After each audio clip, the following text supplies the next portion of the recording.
नमस्कार, आप देख रहे हैं के न्यूज। मैं हूं आपके साथ सुनी चौहान। जनहित में आपका स्वागत है। आज जनहित में बात प्रांतीय रक्षक दल की। दरअसल इसका गठन जो है वो 1948 में हुआ था, जब देश में कोई सेना नहीं थी। तब प्रांतीय रक्षक दल पर ही सुरक्षा की पूरी जिम्मेदारी होती थी और इसके बाद पुलिस, पीएसी और होमगार्डों का गठन किया गया।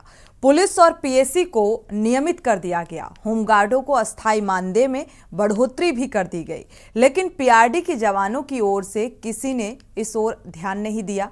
पीआरडी से जुड़े जवानों की हालत ऐसी है कि अपने परिवार के लिए वो 2 वक्त की रोटी का भी इंतजाम करना उनके लिए बेहद मुश्किल हो गया है। 20 से 25 साल सेवा देने के बाद भी अचानक काम ना मिलना, जिससे पीआरडी जवानों के आगे और भी चुनौतियां खड़ी हो गई हैं। आपको बता दें कि इस वक्त पीआरडी में 1150 जवान हैं, जिनको हटा दिया गया है। पहले आपको रिपोर्ट दिखाते हैं, इसके बाद इस मुद्दे को लेकर चर्चा करेंगे।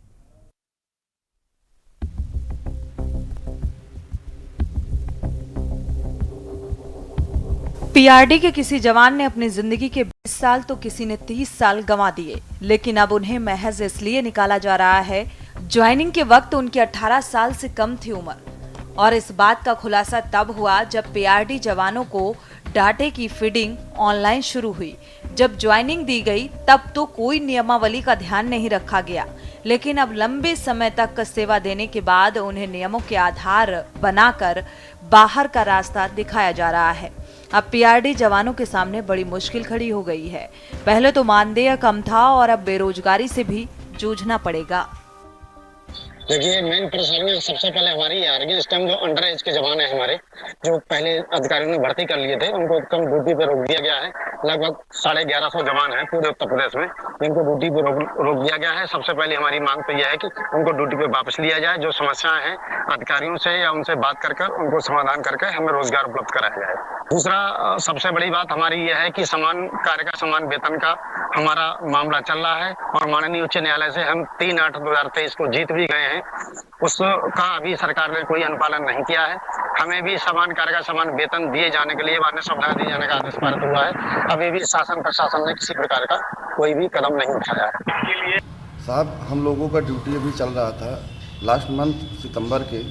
ये सुनने में आया कि हम लोगों का डाटा ऑनलाइन फीडिंग में फिर से अनलॉक किया जा रहा है। पिछली साल यही हुआ था। हम लोगों को 7 महीना बाद हमारा डाटा लॉक खुला था। फिर ड्यूटी से पुनः हमको अब वंचित कर रही है। 7 से 8 मंथ करने के बाद फिर कह रहे हैं भैया लॉक किया गया। ना कोई आदेश जारी हुआ है, ना कोई नोटिस आया हमारे नाम। बस मौखिक यही बोल रहे हैं, जहाँ हमारे साहब लोग डीओ साहब जाते हैं अपने विकासों में, ये बोलते हैं अभी आप लोगों का डाटा अनलॉक किया गया है। ऊपर शासन से जब आदेश जारी होगा तो आपका डाटा पुनः खोल के ड्यूटी पे रखा जाएगा। अभी प्रेजेंट में हम लोग ड्यूटी से वंचित हैं साहब। अब सवाल ये है कि प्रांतीय रक्षक दल के जवान रविंद्र की खुदकुशी का जिम्मेदार कौन है, क्योंकि उसने मौत को गले लगाने से पहले एक सुसाइड नोट लिखकर बताया कि मुझे 395 रुपए रोजाना मिलते हैं, मैं बच्चे की फीस भी नहीं भर पा रहा, इसलिए सुसाइड कर रहा हूं। पड़ोसियों ने बताया कि 3 अगस्त को सुबह करीब 10 बजे चीखने की आवाज आई। आस पड़ोस के लोग बाहर आ गए, लेकिन रविंद्र के घर से कोई नहीं निकला। जब गेट से झांक कर देखा तो पीआरडी जवान रविंद्र अपने हॉल में फंदे पर लटका हुआ था। सुसाइड की वजह तो साफ है, आर्थिक तंगी, जो रविंद्र ने अपने सुसाइड नोट में लिखा। मैं Ravindra Singh, son of Pannalal Singh, PRD में नौकरी करता हूं। मुझे 395 रुपए रोजाना मिलते हैं और मेरे 2 लड़के और पत्नी है। माँ भी साथ में रहती है, जिनका खर्च मैं चलाता हूं। मुझे महीने की 24 या 25 तारीख को तनख्वाह मिलती है और इसीलिए मैं बच्चों की पढ़ाई व घर का खर्च नहीं चला पाता। मैं अपने बच्चों की फीस समय से नहीं भर पा रहा हूं। मजबूर होकर मैं आत्महत्या कर रहा हूं। प्रदेश में कई ऐसे जवान भी हैं जो 395 के मानदेय पर 60 से 80 किलोमीटर दूर ड्यूटी करने के लिए जाते हैं, जिसका किराया ही 100 से 150 रुपए तक लग जाता है। अब ज्यादातर पीआरडी जवान अपने मानदेय के बढ़ने का इंतजार कर रहे हैं, तो कुछ अपनी ड्यूटी दोबारा मिल जाए इसका इंतजार कर रहे हैं। देखना ये होगा कि क्या पीआरडी के जवानों के मानदेय में बढ़ोतरी होती है और क्या जिन पीआरडी जवानों को 20 से 25 साल नौकरी करने के बाद ड्यूटी से हटा दिया गया है उनको दोबारा ड्यूटी पर लगाया जाता है कि सिर्फ आश्वासन ही मिलता है। राजधानी लखनऊ से भरत सेठी की रिपोर्ट। जिन जवानों को अब ड्यूटी नहीं मिलेगी, जो पीआरडी के जवान थे, अब उनको रोक लगा दी गई है। अब वो क्या करेंगे, उनके सामने तमाम जो समस्याएं हैं वो खड़ी हो गई है। पीआरडी के जो तमाम जो अधिकारी हैं उनको आश्वासन जरूर दे रहे हैं कि आपकी ड्यूटी लगाई जाएगी, लेकिन आखिरकार उनको हटाया क्यों गया? जब उन्होंने नौकरी ज्वाइन करी तो उनका उम्र सर्टिफिकेट तमाम चीज़ें अपडेट की गई थी, लेकिन जब कंप्यूटर में अपडेट करने की बात आई तो जो पीआरडी के जवान में 1200 लगभग ऐसे जवान थे जिनकी खामियां पाई गईं। उनकी उम्र जब उन्होंने ज्वाइन किया तो कम पाई गई, किसी के 6 महीना, किसी का 8 महीना। आखिरकार 20 साल बाद कैसे याद आया कि इनकी उम्र कम थी? जब सिस्टम पे अपडेट किया तब उम्र कम दिखाई पड़ी, तब उनको निकाला गया। जब ज्वाइन कर रहे थे पीआरडी जवान, उस समय आखिरकार प्रॉपर डॉक्यूमेंट्स क्यों नहीं चेक किए गए? क्योंकि उसी डॉक्यूमेंट्स के आधार पर वही सिस्टम पर अपडेट किए जा रहे थे। अब देखना ये होगा कि अपनी मांगों को लेकर जो पीआरडी जवानों को हटाया गया है वो क्या कदम उठाएंगे या फिर जो प्रशासन, जो सरकार है, उनको आश्वासन देंगे। भरत सेठी, के न्यूज़ इंडिया। तो जाहिर सी बात है पीआरडी के जवानों के आगे और मुश्किलें और चुनौतीपूर्ण हो गई हैं, क्योंकि अब एक तरफ महंगाई की मार, दूसरी तरफ 395 रुपये प्रतिदिन के हिसाब से आप देखिए तो महंगाई के इस दौर में क्या इतनी सैलरी जायज़ है? और ये बात तब भी ठीक है क्योंकि 2022 में 20 रुपये बढ़ाई गई थी, 375 से इसे प्रतिदिन की जो आय है वो 395 कर दी गई थी। अब सोचने वाली बात यह है कि 12,000 रुपये प्रति मंथ कमाने वाला या पर मंथ कमाने वाला जो व्यक्ति है वो कोई 20 साल से कर रहा था नौकरी, कोई 30 साल से कर रहा था और अब अचानक से अनलॉक कर दिया गया डाटा। तो जाहिर सी बात है अब चुनौतीपूर्ण और ऐसे में मांग भी जायज़ है कि हमारी जो नौकरी है, बेरोजगारी को रोजगारी में तब्दील किया जाए। इसको लेकर नाराज़गी भी देखने को मिल रही है और साथ ही दलील भी है ये जो पीआरडी के जवान हैं उनका ये कहना है कि ऐसे कई होमगार्ड थे जो अंडर एज थे, बावजूद इसके उनके लिए शासनादेश लागू किया गया और वो नौकरी कर रहे हैं, तो फिर हम क्यों नहीं? और हम नौकरी से वंचित हैं, क्या ये जायज़ है? और फिर इतने लंबे अरसे बाद क्या सुध आई है? ये उस वक्त किस आधार पर ये नौकरी दी गई थी? ये सारे सवाल हैं और यहाँ पर एक शख्स जो पीआरडी का जवान है उसकी मौत तक हो जाती है और पूरी तरीके से आर्थिक स्थिति जो है इसको जिम्मेदार माना है, सुसाइड नोट भी बाकायदा लिखा। तो इस मौत का जिम्मेदार किसे माना जाए? हमारे साथ खास मेहमान जुड़े हुए हैं, आपका परिचय करा देते हैं। ऐसे मुद्दे को लेकर हम चर्चा करेंगे और दर्शकों की राय भी बेहद महत्वपूर्ण है। अवधेश यादव जी हैं, सपा प्रवक्ता हैं, स्वागत है आपका इस चर्चा में शामिल होने के लिए। प्रेम नारायण सिंह हैं, आपका भी बहुत बहुत स्वागत इस चर्चा में शामिल होने के लिए। भरत भूषण जी हैं, पीआरडी जवान हैं, आपका भी बहुत बहुत स्वागत है इस चर्चा में शामिल होने के लिए। राजेंद्र द्विवेदी जी हैं, बीजेपी प्रवक्ता हैं, आपका भी स्वागत इस चर्चा में शामिल होने के लिए। शुरुआत आपसे ही कर लेते हैं भरत भूषण जी, क्योंकि ये मामला जो है अब इसको लेकर नाराजगी भी निकलकर सामने आ रही है और एक बड़ी मुश्किल है कि परिवार को कैसे चलाएं। जब आप बेरोजगार हो जाते हैं तो जाहिर सी बात है ये एक बड़ा चुनौती भी हो जाती है और एक संकट है, आर्थिक स्थिति से जूझने का जो संकट है वो और गहराता नजर आ रहा है। आपसे ही जानेंगे। जय हिंद मैडम जी। काफी हम लोग परेशान हैं, जब से बैठे हुए हैं कैसे खर्चा निकालना है, क्या करना है। हमारे सभी जवान रोड पर भटक रहे, कभी लखनऊ जाते हैं, कभी मुख्यालय जा रहे हैं, कभी अपने शासन आदेश के पास जा रहे हैं, लेकिन अभी तक कोई ऐसा नहीं प्रक्रिया है। बस यही हमको संभावना देते हैं कि आज नहीं आपका होने वाला है, जब भी होगा हमारी लिस्ट जारी होगी तो हम आपको लाख खोल के ड्यूटी लगा दिया जाएगा। जी, किसी तरीके का कोई आश्वासन इसके बाद? हाँ, अभी तक तो ऐसा कुछ नहीं आया है। बोल रहे अभी प्रशासन से भी कोई ऐसा नहीं आया है जिससे हम अभी लाख खोला जाए। अभी तक लाख नहीं खोले। आज भी हम लोग विकास भवन अपने गए थे समस्त जवान अंडर एज पीआरडी जवान सुल्तानपुर मिलकर गए थे, लेकिन अभी तक कुछ ऐसा नहीं है। बोले जैसे भी आएगा हम लाख खोल दिया जाएगा आप लोगों का। जी हम पहाड़ दूसरे दिन तीसरे दिन जाते हैं, लेकिन अभी कोई इस तरह का नहीं आ रहा है जिससे हम लोगों को राहत मिल सके। जी परेशानियां भरत भूषण काफी जी, सामने आ रही है, खर्चा आपको कैसे लगभग कितना वक्त हो गया है जॉब करते हुए, हम ये नौकरी 2008 की कर भर्ती जी में हैं, 10 दो ईयर्स।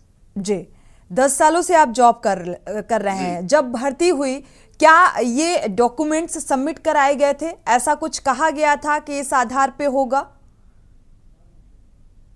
हमारे और हम जब भर्ती हुए थे तो हमारा डॉक्यूमेंट हाई स्कूल का लगा हुआ था। जी पहले जो भर्ती हुए थे और हमारे पीआरडी जवान, वो बता रहे थे कि पुराने जो 20 से 30 ईयर्स हो गए, वो बता रहे थे हम लोगों की शारीरिक दक्षता और योग्यता को देखते हुए हमको भर्ती कर लिया गया था। तब ऐसा कोई नहीं था जिससे हम लोगों को कोई आगे चल के कोई दिक्कतें हैं। बस ये बोला गया आप लोग भर्ती के काबिल हैं और ट्रेनिंग करा के 22 ओवर दीजिए, हम लोगों को ड्यूटी दिया गया था। मैडम ठीक है, हमारे साथ राजेंद्र द्विवेदी जी हैं, आपका रुख करते हैं। राजेंद्र जी, राजेश जी माफ कीजिएगा, राजेश जी शुरुआत आपसे कर लेते हैं।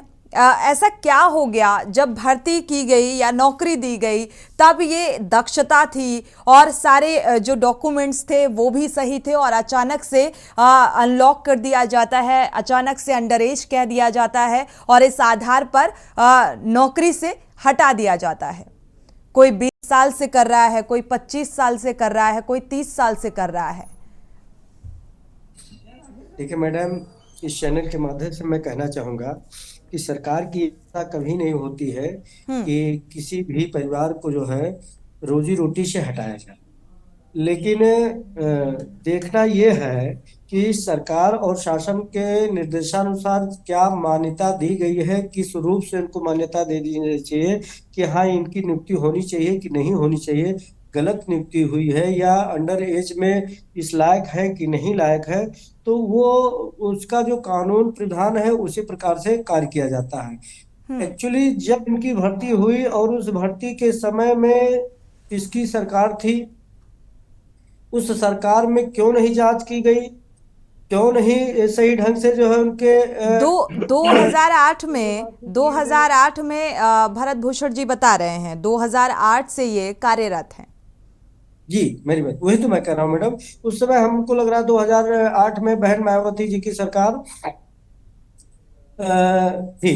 तो जब भर्ती इनकी हुई और भर्ती करने वाले जो भी अधिकारी थे, इनका देखे मान कि है कि नहीं, मानक अनुरूप है कि नहीं है, हाई स्कूल पास है कि इंटर पास है, क्या मान्यता दी गई थी उसमें तो यही बता सकते हैं। और यदि अंडर एज थे तो उनकी भर्ती नहीं करनी चाहिए थी। यदि भर्ती की गई तो वही गलत है, उस अधिकारी के खिलाफ कड़ी से कड़ी कार्रवाई होनी नहीं, चाहिए। अगर ऐसा है, ऐसा था राजेश जी, तो कई ऐसे होमगार्ड थे जो अंडर एज थे, फिर भी शासनादेश लाया गया और उनको वो कार्यरत हैं, वो आराम से नौकरी कर रहे हैं। तो नियम और कानून तो सबके लिए बराबर होने चाहिए। मैडम वही सरकार की ये मंशा इनको हटाना नहीं है, सरकार की मंशा है कि इनके कागज पत्र को छानबीन कर लिया जाए, इस लायक है कि नहीं है, इस लायक है तो निश्चित है वो उस पोस्ट पे जाएंगे। तो इस तरीके का शासन स्तर से एक आश्वासन भी मिलना चाहिए ना कि अगर कोई 30 साल से नौकरी कर रहा है तो जाहिर सी बात है अब उसके सामने अचानक से वो बेरोजगार हो जाता है, तो जाहिर सी बात है वो अपने परिवार का भरण पोषण कैसे करेगा, एक चुनौती है उसके सामने। रविंद्र जी की मौत का जिम्मेदार किसे माना जाए? और सुसाइड नोट में बाकायदा उन्होंने इस बात का जिक्र किया है, आर्थिक संकट के चलते उन्होंने जान दी, पीआरडी के जवान थे, उन्होंने इसलिए जान दे दी क्योंकि एक तो बेरोजगार और दूसरे तरीके से एक तो सैलरी भी कम, ये भी बात निकलकर सामने आ रही है। 375 था जो 2022 में योगी सरकार ने महज 20 रुपए बढ़ाए थे। हमारे साथ और भी मेहमान जुड़े हुए हैं, सपा प्रवक्ता भी जुड़े हुए हैं। अवधेश यादव जी का रुख कर लेते हैं। अवधेश जी, ये जो शासनादेश ये कहा जाए निकल कर सामने आया है, या पीआरडी के जवान जो अब अपना अधिकार मांग रहे हैं, अधिकार की लड़ाई लड़ रहे हैं, जो खामियां निकल कर सामने आ रही हैं, इसे किस तरीके से देख रहे हैं आप? देखिए, पीआरडी जवानों के साथ तो सही है, बहुत भेदभाव हुआ है, शुरू से हुआ है। बहुत कम पैसे में इन्होंने काम भी अच्छा किया है, जहां इनकी ड्यूटी लगाई गई बड़ी ईमानदारी से काम इन लोगों ने किया है। जी। और अभी हमारे साथी बता रहे थे कि देखा जाएगा कि उम्र कम थी या क्या प्रॉब्लम थी, उस समय क्या हुआ। देखिए, जब कोई सरकार आती है और कोई ऐड निकालती है, कोई भर्ती करती है, तो एक मानक पहले तय करती है, बिल्कुल। और जो जो उस मानक के अनुसार योग्य होता है वही आवेदन डालता है। और आवेदन डालने के बाद उसका सिलेक्शन होता है, एक प्रक्रिया होती है। और 2008 का अभी हमारे साथी बता रहे भारत भूषण जी की 2008 के भर्ती है, और 2008 से आज 15 साल हो गया है करीब। और 15 साल में भारतीय जनता पार्टी की सरकार भी करीब 6 साल से ऊपर ही हो गई है। बिल्कुल, तो बहुत इतना सारे इस जवान तरीके से इसमें ऐसे भी हैं अवधेश जी, जो 1990 से 1991, 92, 93 से नौकरी कर रहे हैं, वो भी आज बेरोजगार है। बहुत हम लोग के साथ जुड़े हैं। मैं तो बता दूं, बहुत से पीआरडी के जवान ऐसा है जो हम लोग से मिलते थे। हम लोग राजनीतिक क्षेत्र में जब जाते थे, चुनाव मैदान में जब जाते थे और चुनाव लड़ रहे थे, बहुत से पीआरडी के जवान मिले। कई बार इन लोगों को बैठा तक दिया जाता था, काम भी इन लोगों से नहीं लिया जाता था। देखिए, बड़ा भेदभाव पीआरडी के साथ हुआ है। और अभी आपने भी बताया कि सरकार ने कितना 20 रुपया 30 रुपया क्या बढ़ाया है। आप बताइए, इस महंगाई के दौर में अगर जो काम भी कर रहे हैं, ईमानदारी से काम करें, और हमारे पास आज फोर्स की कमी भी है, हमारे पास सुरक्षा से लेकर के आज इनका हम सदुपयोग करें, तो आज जो हमारी पुलिस है, जिनको वहां जहां लगाया गया, ये भी काम दे सकते हैं हमारा। बिल्कुल। तो आप काफी व्यापक तरीके से इनसे काम ले सकते हैं और एक इतने परिवारों का खर्चा भी उठा सकते हैं। ये कह देना कि आज की तारीख में आकर के कि नहीं ये तो अयोग्य थे या इनको पैसा नहीं दे रहे, एक तो कम पैसा, फिर पैसा भी ना देना। देखिए, ये सरकार की टोटल गरीबों के प्रति, मजलूमों के प्रति सरकार का रवैया देखिए, ये उद्योगपतियों की सरकार है। इसकी सोच टोटल उद्योगपतियों को अपने दिमाग में रख के चलती है। ये कभी गरीबों के बारे में सोचती नहीं है। ये खाली दिखावा और एड में, अखबार में 5 लोगों का नियुक्ति पत्र देती है, 5 करोड़ उस पर खर्च करती है उसके आयोजन में। इस प्रकार की सरकार है। जमीन पर कितने लोगों को रोजगार मिल रहा हम लोग भी देख रहे हैं। इसलिए मैं इतना ही कहना चाहूंगा कि पीआरडी जवानों के साथ जो भेदभाव किया जा रहा है, ये सरकार इस चीज को नोटिस ले और तत्काल प्रभाव से इन जवानों को राहत दे, और जो भी कठिनाइयां इनके रास्ते में आ रही है उसको दूर किया जाए। चलिए, हमारे साथ कांग्रेस प्रवक्ता भी जुड़े हुए हैं। राजेश जी, इसके बाद आपसे जवाब लेंगे। कांग्रेस प्रवक्ता का रुख कर लेते हैं। प्रेम नारायण जी जुड़े हुए हैं। प्रेम नारायण जी, आपकी भी प्रतिक्रिया इस मामले में बेहद अहम हो जाती है। देखा जाए, क्या वाकई ये भेदभाव की राजनीति है या उद्योगपतियों की सरकार है? फिर कहाँ हुआ सबका साथ सबका विकास? अवधेश जी ने जो अभी बात कही है, हम उससे पूरी तरह से अपनी सहमति उसमें दर्ज कराते हैं। अच्छा, थोड़ा सा कई बार क्या होता है ना, जब कोई हमारा प्रदेश का परिवार या कोई भी वर्ग, कोई भी व्यक्ति जब कहीं किसी त्रासदी से गुजर रहा हो और स्थिति ये आ जाए कि जब किसी भी व्यक्ति को अपनी जान गंवानी पड़ी हो, मजबूर होकर के आत्महत्या करनी पड़ी हो, और उसके बाद कोई व्यक्ति एक चैनल पर बैठ करके ये बोल रहे कि नहीं, वो पिछली सरकार ने जब नियुक्तियां की थी और उन्होंने अच्छे से नहीं की भर्ती, या उन्होंने कैसे कर दी भर्ती। पहली चीज, आप एक चीज बताइए, ये कोई गली मोहल्ले के लिए तो भर्ती किए नहीं जाते हैं कि नहीं एक मोहल्ले में कोई सेठ जी उन्होंने पीआरडी की जवान की भर्ती कर दी। ये एक बड़ी प्रक्रिया होती है, चयन की पूरी प्रक्रिया होती है, और जो मानक तय होते हैं, जैसे भारत भूषण जी ने बताया कि पहले के लोग बता रहे थे कि केवल शारीरिक दक्षता के आधार पर नियुक्ति हो जाती है, हो जाती रही है। इन्होंने 10वीं का सर्टिफिकेट जमा किया, और 10वीं के सर्टिफिकेट में अब जितनी हमें जानकारी हो सकता, राजेश द्विवेदी जी उसमें क्लियर करें, 10वीं के कागजों में जन्म तिथि अंकित होती। तो जब ये भर्ती किए गए तो इनकी जन्म तिथि उसमें अंकित रही, इनकी उम्र अंकित रही। अच्छा, एक सवाल ये हो जाता है, जहां जब व्यक्ति के हृदय से मानवता या संवेदना समाप्त हो जाती है, फिर वो अनर्गल बातें करने लगता है। ठीक है, ये पीआरडी के जवानों को लेकर के इन्होंने कह दिया कि वो हमारी सरकार में भर्ती नहीं हुए। पहला सवाल ये उठता है कि ठीक, आपके सरकार में भर्ती नहीं हुए, लेकिन पिछले 6-7 सालों से तो आप सरकार में हैं, बिल्कुल, आपको तत्काल देखना चाहिए था। दूसरी, सरकार की बात करें, आज लखनऊ के अंदर पूरे उत्तर प्रदेश से हजारों लाखों की संख्या में शिक्षा मित्रों ने धरना प्रदर्शन किया। आपकी भारतीय जनता पार्टी की सरकार की खोज है वो, उपज है और देन है वो।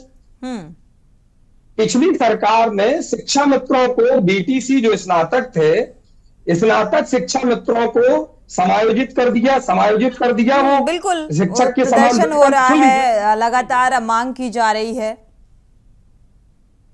तो सुन लीजिए, मैं पूरी बात पे आ रहा हूं। जी।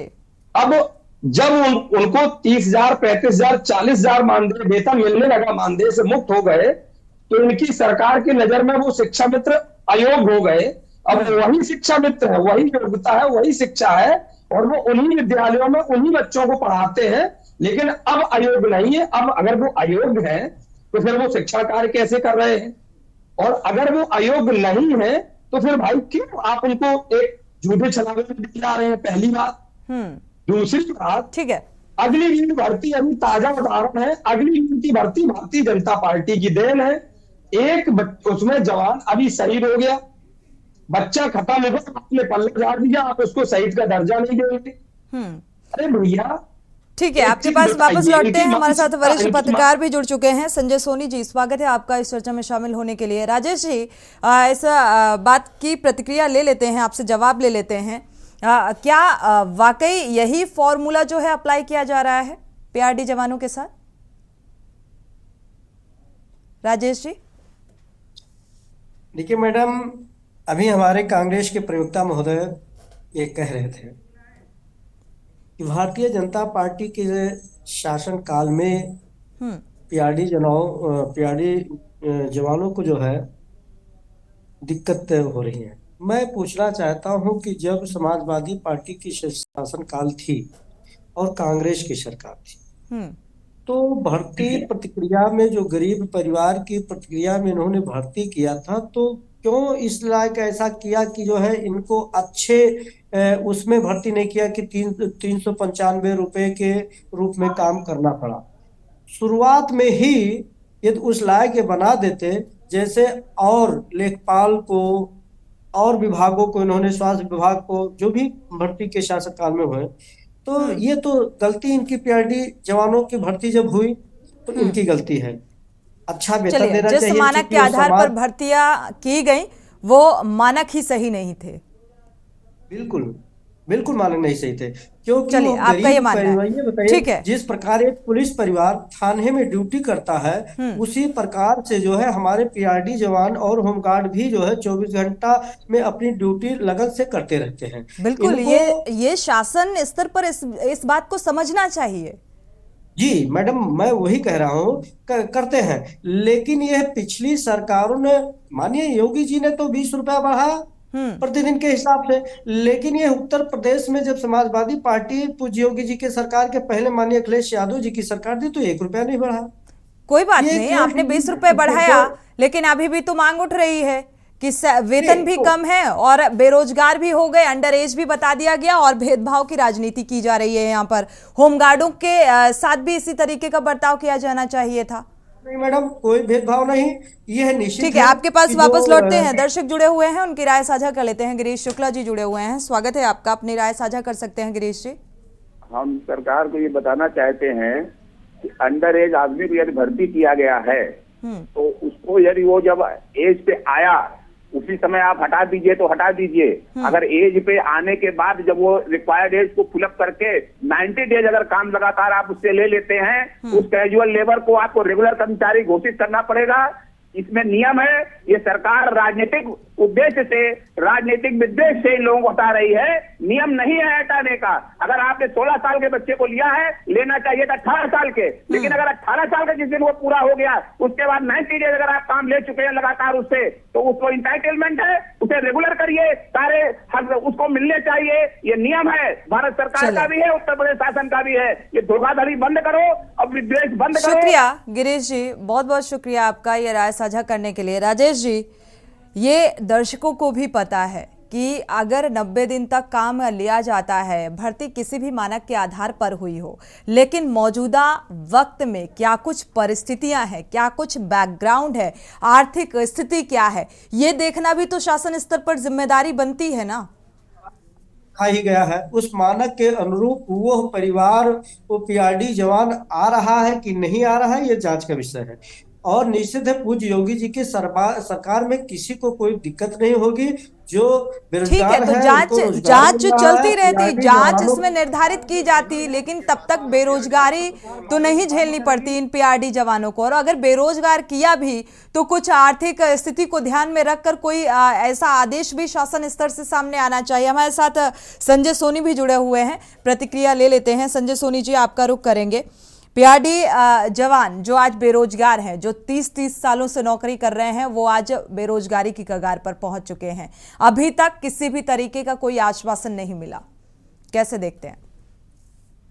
देखिए, ये जवान बीआरडी के हों या होमगार्ड के, मैं समझता हूँ कि आज जो इनके हालात हैं, आप उनके घर से पूछिए, उनके लोगों से पूछिए, उनके परिजनों से पूछिए, खुद उनसे पूछिए कि वो किस हालात पे गुजर रहे हैं। आज मंत्रियों के बंगलों में ड्यूटी कर रहे हैं वो सारे होमगार्ड के जवान, चाहे वो किसी भी मंत्री का, केंद्र के हो, राज्य के हो, बीजेपी हो, कांग्रेस हो, किसी भी मंत्रियों के बंगलों पे जो जवान नौकरी पे हैं वो होमगार्ड हैं, बीआरडी के जवान हैं। अब इनके हालात क्या है, जो आपकी स्टोरी है कि 20 साल से 25 साल हो रहे हैं और उनकी सेवा देते हुए, और उनके सामने आज भी 2 रोटी का संकट है अगर, तो ये कितनी बड़ी बात है कि सरकार ऐसे जवानों की सेवाएं तो ले रही है, मगर उनको प्रति रूप में उनको ना उसका वेतन, ना उनको सुविधाएं दे रही है। तो ये एक बड़ा सवाल है। और मैं समझता हूँ कि इस तरह के लोगों के साथ, क्योंकि जनरली थानों में रहने वालों के बहुत उन्नति होती है, मगर होमगार्डों की बहुत धीरे धीरे आगे बढ़ पाते हैं। वो अपना जीवन कैसे चलाते हैं, वो होमगार्ड के जवानों से पूछे, उनके घरों से पूछे कि उनके क्या हालात हैं। तो मैं समझता हूँ ये सरकारों को इस बारे में बड़ा गंभीरता से सोचना चाहिए कि जब भी ये जवान, कोई बड़ी घटना होती है, कोई बड़ी दुर्घटना होती है, कोई बड़ा मौका आता है, जैसे कोरोना काल में भी इन जवानों ने बहुत अथक मेहनत करके अपने जीवन को ताक पे रख के इन्होंने सेवाएं दी हैं। तो मुझे लगता है इसके बारे में बड़ा गंभीर से सरकारों से सोचना चाहिए। ये बड़ा विषय है। बिल्कुल, जब तक कोई सॉल्यूशन या लग रहा था कि हाँ उचित मानक नहीं थे उस आधार पर, और सबसे अहम बात, इतनी लेट लतीफी क्यों? अगर आप राजेश जी आते हैं, आपके पास वक्त एक छोटे से ब्रेक का हो रहा है, ब्रेक से जब वापस आएंगे तो आपका रुख करेंगे। लगातार पीआरडी जवान जो है उनका यही कहना है कि समान कार्य का समान वेतन मिलना चाहिए, दिया जाना चाहिए, जो कि अभी तक किसी भी तरीके का कोई आश्वासन भी नहीं दिया गया है। क्योंकि अब ये कहा जा रहा है कि भर्ती के टाइम जो डॉक्यूमेंट्स लगाए गए पीआरडी जवानों की भर्ती के वक्त, वो डॉक्यूमेंट्स उस डेटा को एक तरीके से उसमें कमी या खामियां निकालना कहा जाए, शासन स्तर पर निकाला जा रहा है और अनलॉक कर दिया गया है। यानी कि जो एक लंबे अरसे से कार्यरत थे वो आज बेरोजगार हो गए हैं और उनकी मांग है कि हमें रोजगार दिया जाए। हमारे साथ खास मेहमान लगातार जुड़े हुए हैं। दर्शकों की राय भी इस मामले को लेकर बेहद अहम हो जाती है। राजेश जी, आप कुछ कहना चाह रहे थे, और समान कार्य का क्या समान वेतन यहाँ पर दिया जा रहा है पीआरडी के जवानों को?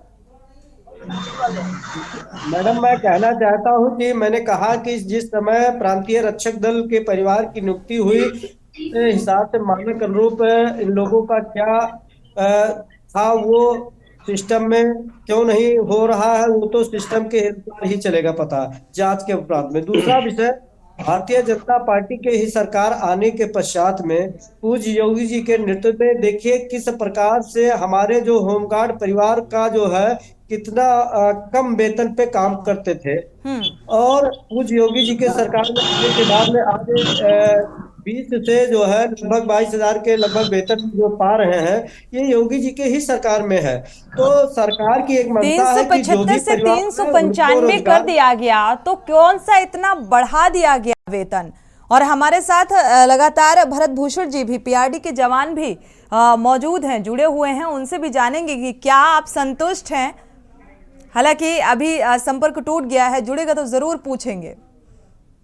मैडम, मैं वही कह रहा हूँ कि योगी जी की सरकार में ये मंशा नहीं है कि किसी को कोई दुख दिया जाए, तो जहाँ शासन स्तर की जांच का विषय है वो जांच हो, लेकिन निश्चित है पीआरडी जवानों को लाभ मिलेगा और इसके लिए प्रॉब्लम नहीं होगी। चलिए, फिलहाल अभी तक तो किसी भी तरीके का कोई आश्वासन नहीं दिया गया है। अवधेश यादव जी, आपका रुख करेंगे। जिस तरीके से पूर्ववर्ती की सरकारों का हमेशा जिक्र होता है जब कोई इस तरीके का मामला सामने आता है कि पूर्ववर्ती सरकारों के द्वारा इस तरीके से किया गया, लेकिन मौजूदा वक्त में जो सरकार, जो सत्ता होती है, उसकी एक अहम जिम्मेदारी होती है। यहाँ पर आप इस पूरे मामले को किस तरीके से देख रहे हैं? समान कार्य का समान वेतन की मांग की जा रही है। अब जो पीआरडी के जवान हैं, कोई अपने बच्चे की फीस नहीं भर पा रहा है, कोई घर का खर्च नहीं चला पा रहा है, कोई खाना खाने को मोहताज है, तो इस तरीके की परिस्थितियां बनती हुई नजर आ रही हैं। ये करीब उत्तर प्रदेश में हम जानते हैं 30,000 करीब पीआरडी जवान काम कर रहे हैं, और अभी 6,000 को इन्होंने डिसमिस किया या काम पे बैठाया है काम से। 395 रुपया मानदेय है। तो अभी जब इस सरकार ने 20 रुपया मानदेय बढ़ाया, तो मुमकिन है इसके पहले की सरकारों का जो और मानदेय रहा होगा, तो विगत 6-7 साल के भीतर अगर 20 रुपया खाली बढ़ रहा है, और महंगाई दर आप देख लो, महंगाई दर तो डबल ट्रिपल हो गई है। जो अरहर की दाल 50 रुपए किलो थी, या 200 रुपए किलो बिक रही है, 4 गुना महंगाई दर आ गई है। तो ये काफी डिस्टर्बेंस आ रहा है। बिल्कुल, हमारे साथ एक दर्शक जुड़ी हुई हैं। डिस्टर्बेंस आ रहा है थोड़ा जी। नीतू सिंह जी जुड़ी हुई हैं। अपनी राय साझा कर सकती हैं आप। स्वागत है आपका। जी हाँ मैम, आपने मुद्दा बहुत अच्छा उठाया है जी। देखिए मैम, इस सरकार में पीआरडी परेशान, अग्निवीर परेशान, होमगार्ड परेशान, आम आदमी परेशान, किसी की भी कोई सुनवाई नहीं हो रही। हर आदमी अपना अधिकार मांग रहा है। सवाल पूछिए तो कांग्रेस ने क्या किया, समाजवादी पार्टी ने क्या किया? अरे उन्होंने कुछ नहीं किया, इसलिए तो आज सत्ता में नहीं है। लेकिन आप अपना भविष्य सोचिए। आप तो, हमें नहीं लगता कि 20-30 साल तक फिर सत्ता में आ पाएंगे। आप कुछ कर ही नहीं रहे हैं। शुक्रिया आपका हमारे साथ जुड़ने के लिए और राय साझा करने के लिए। एक दूसरे पर आरोप और प्रत्यारोप की राजनीति हर एक मुद्दे को लेकर होती है। कांग्रेस प्रवक्ता भी हमारे साथ जुड़े हुए हैं। प्रेम नारायण जी का रुख कर लेते हैं। प्रेम नारायण जी, आखिर कब तक अधिकारियों की लड़ाई लंबी होती रहेगी और कब तक लड़ना पड़ेगा? यहाँ पर पीआरडी जवान जिस तरीके से अपने अधिकार को मान रहे हैं, जो भी मानक रहे हों, जो भी सरकार के दौरान जिस तरीके से ये 2008 में जो हमारे साथ जुड़े हुए थे भरत भूषण जी ने जिक्र किया, लेकिन एक लंबे अरसे से 1990 से लेकर जो जितने लोग भी भर्ती थे, कार्यरत थे, वो आज इसी कगार पर पहुंचे हुए हैं।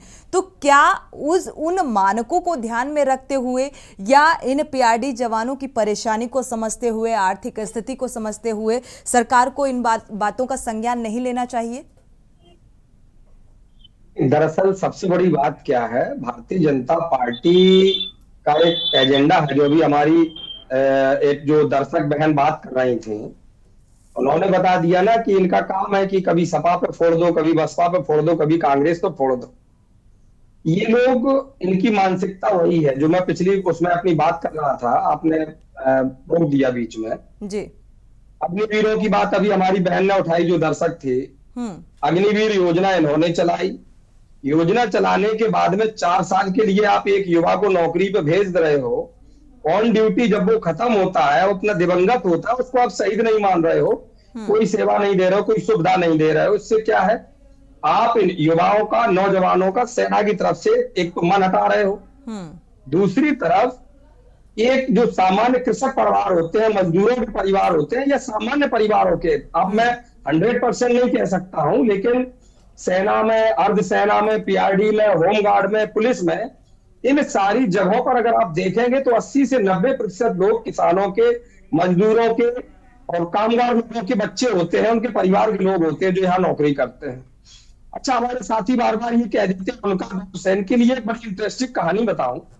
उत्तर प्रदेश में, जैसे मैंने पिछली बार भी बताया कि इनको शिक्षा मित्रों की कहानी, इन्होंने क्या किया, प्रेरक नियुक्त थे उत्तर प्रदेश में, प्रेरकों से इन्होंने सेवाएं ले ली।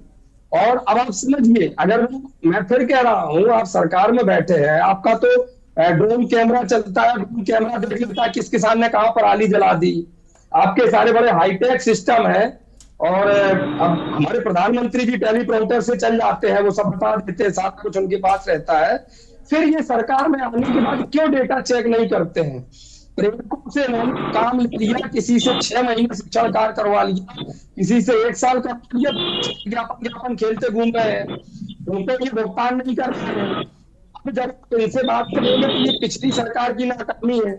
श्रीमान जी, आप हमें ये तो बता दीजिए, सारा कुछ पिछली सरकार की नाकामी है, तो फिर आप हमें केवल ये तय करके बता दीजिए कि आपका काम केवल चैनल पर आकर के देश की जनता के सामने आकर के केवल ये बताना है कि पिछले वाले नाकाम थे। भैया ये काम तो चैनल वाले कर रहे हैं ना, उनकी रोजी रोटी पे क्यों डाका डाल रहे हैं आप? बिल्कुल, सत्ता पक्ष को ये समझने की जरूरत है कि वो नाकाम थे और इसीलिए आज सत्ता में नहीं है। सत्ता आपकी है, अगर जिम्मेदारी आपके ऊपर भरोसा जताया जनता ने तो उस जिम्मेदारी को निभाना भी तो आपकी जिम्मेदारी है। राजेश जी, बिल्कुल सही है, और जनता ने जिस भरोसे से उत्तर प्रदेश के पूज्य योगी तो जी फिर को क्यों चुना है, हवाला उनके देते हैं कि सम्मान- पूर्ववर्ती सरकारों ने ऐसा किया, पूर्ववर्ती सरकारों ने मानक के अनुरूप भर्तियां नहीं की?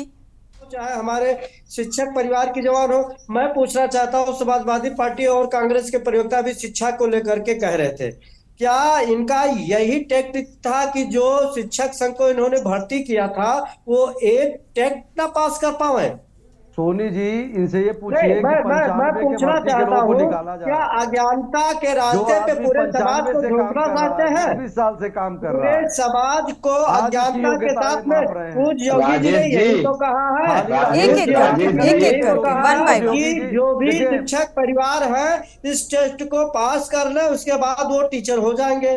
हम कह रहे हैं आज जो मुझे लगता है अच्छी एजुकेशन, अच्छी डिग्री वाले बीटेक किए हुए बेरोजगार घूम रहे हैं। कैसे आप कह सकते हैं कि बेरोजगारी दूर हो गई है? राजेश जी, कैसे सत्ता पक्ष ये दावा कर सकता है? और बेरोजगारी, अगर आप पढ़े लिखे एक शिक्षित व्यक्ति को रोजगार दे रहे हैं, ठीक है, पूर्ववर्ती की सरकारों ने गलतियां की तो उस गलती को सुधारना आपकी जिम्मेदारी है। मैं तो कह रहा हूँ कि सरकार जो है काम कर रही है, जांच हो रही है, और पीआरडी जवानों को उनके अभी का क्या हमारे साथ भरत भूषण जी भी जुड़ चुके हैं। भरत भूषण जी, आपका रुख करेंगे। देखा जाए तो जो वेतन मिल रहा है, समान कार्य का समान वेतन की भी मांग पीआरडी जवानों की तरफ से की जा रही है।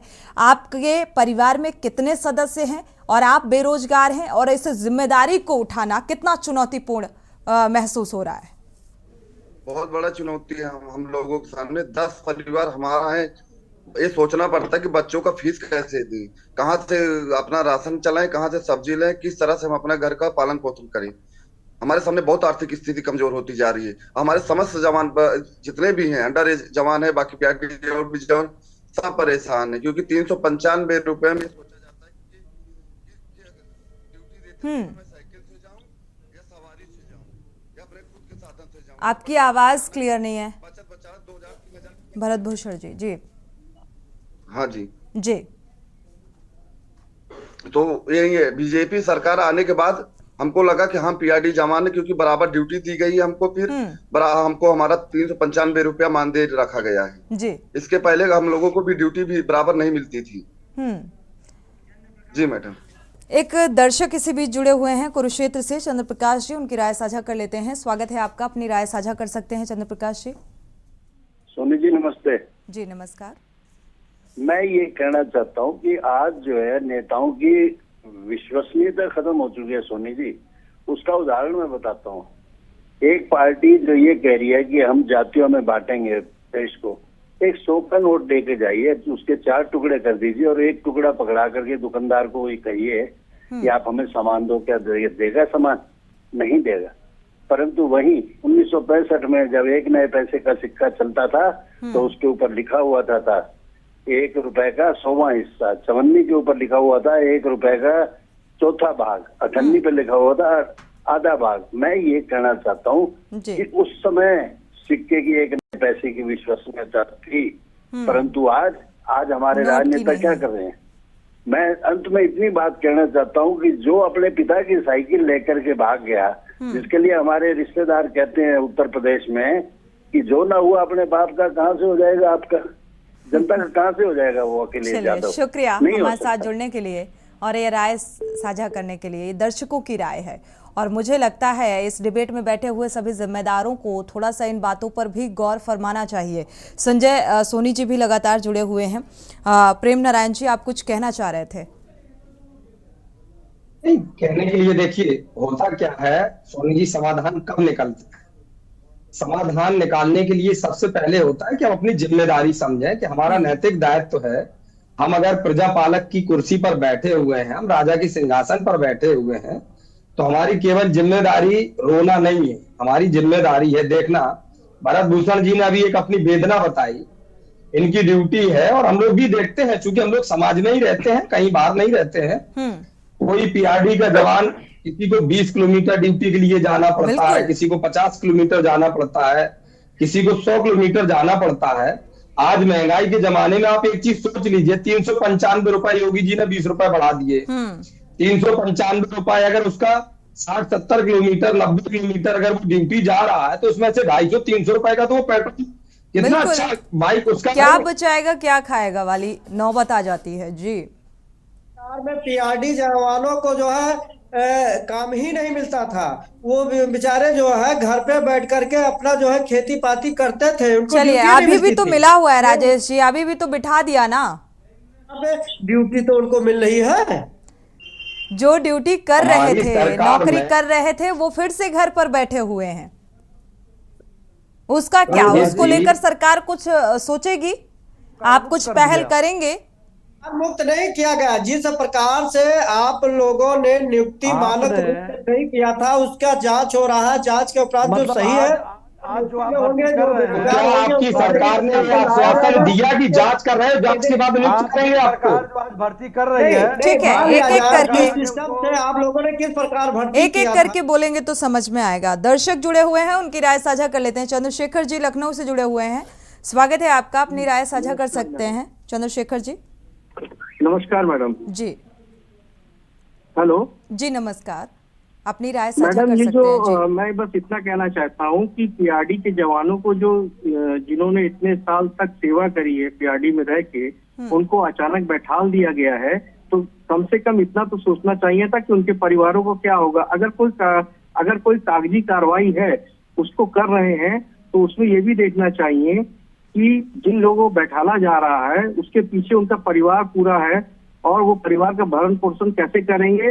और पीआरडी के जवानों से बहुत से काम ऐसे जो लिए जा सकते हैं, जैसे यातायात व्यवस्था में उनको लगा के, बिल्कुल, और किस तरीके से यूटिलाइज करना है ये सरकार का अपना काम है, वो निर्धारित करेगी। शुक्रिया हमारे साथ जुड़ने के लिए और राय साझा करने के लिए। किस तरीके से यूटिलाइज करना है, लेकिन जो अपनी जिम्मेदारी को निभा रहे हैं उनके साथ अचानक से अगर कोई 20 साल से 30 साल से किसी कंपनी में कार्यरत है और उसे अचानक कह दिया जाए कि आज से आप नहीं आ सकते, तो आप इसे महसूस कर सकते हैं। वो भी जांच का विषय तब होता है राजेश जी, जब आर्थिक स्थिति को मापा जाए, जांचा जाए और ये सोचा जाए, शासन स्तर पर ये इंक्वायरी होनी चाहिए थी, फिर इसके आधार पर आप अनब्लॉक कर सकते थे। और इस तरीके से अचानक से ये कह देना, क्योंकि इससे पहले कोई जांच नहीं हुई, ना किसी तरीके का कोई ऐसी बात कही गई शासन स्तर से कि नहीं अब आपको नहीं आना है, चेताया नहीं गया था पहले से। दिक्कत नहीं होगी। बशर्ते यह है कि पीआरडी जवान परिवार को जो है उत्तर प्रदेश की पूर्ववर्ती सरकारों ने भर्ती की थी, तो किस रूप में की थी, क्या मान्यता दी थी, वो मान्यता कंप्यूटर ले रहा है कि नहीं ले रहा है। आप बार बार एक ही शब्द को पूर्ववर्ती सरकारों ने ऐसा किया, पूर्ववर्ती सरकारों ने ऐसा किया, तो अब आप उस चीज को सुधारिए, क्योंकि जनता ने आपको ये मौका दिया है। वरिष्ठ पत्रकार भी हमारे साथ जुड़े हुए हैं, फाइनल कमेंट ले लेते हैं।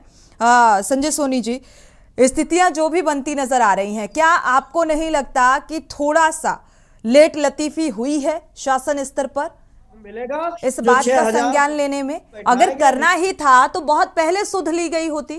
संजय सोनी जी, आप अगर पुनः सवाल कर लें तो, क्योंकि वो बीच में बोल रहे थे तो आवाज नहीं आ रही। संजय सोनी जी, मेरा सवाल यही है कि क्या आपको यहाँ पर ये नहीं लगता कि सरकार ने लेट लतीफी की, इस बात का संज्ञान बहुत पहले ले लेना चाहिए था? ये देखिए, मैं इसके लिए पूर्ववर्ती सरकार, वर्तमान सरकार और आगामी सरकार जो आए, मैं सबको दोषी मानता हूं। उसका कारण ये है कि जब भी कोई सरकारें आती हैं वो बड़े बड़े चलिए संजय सोनी जी, आपकी आवाज़ नहीं मिल पा रही है फिलहाल। समय इजाज़त नहीं देता कि चर्चा को आगे बढ़ाएं। आप सभी मेहमानों का बहुत बहुत शुक्रिया इस चर्चा में शामिल होने के लिए। लेकिन सवाल यही है कि राजनीति की चक्की में चाहे जवान हो चाहे किसान हो, वो पिसता हुआ नजर आ रहा है और पीआरडी जवानों की भी यही हालत नजर आ रही है। जनहित में फिलहाल बस इतना ही। आगे खबरों के लिए आप देखते रहिए के न्यूज़ इंडिया।